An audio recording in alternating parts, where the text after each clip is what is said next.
Detik-detik kereta nyeruduk depan panggung pesta pernikahan.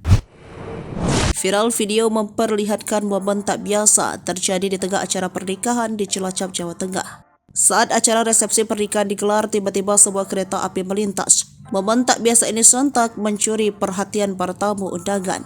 Sebelumnya, video kereta api melintas di tengah pesta pernikahan dibagikan oleh pemilik sound system, Mutiara Audio, di akun TikTok-nya. Di video yang beredar tampak posisi panggung dan tempat duduk tamu undangan berseberangan. Keduanya dipisahkan oleh rel kereta api. Kala itu para tamu undangan terlihat menikmati acara di panggung hiburan. Lalu tiba-tiba sebuah kereta melintas. Detik-detik kereta nyeruduk depan panggung, tulis keterangan video.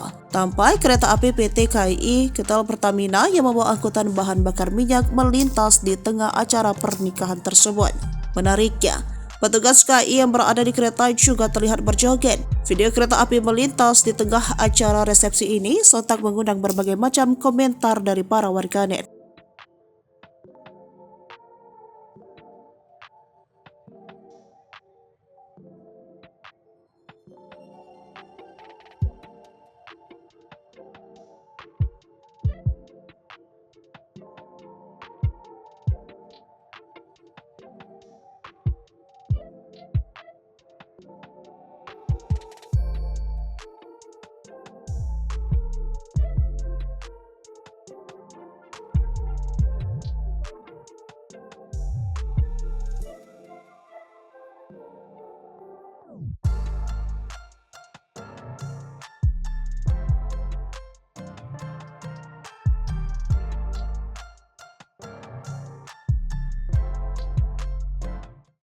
Download Tribun X sekarang, menghadirkan lokal menjadi Indonesia.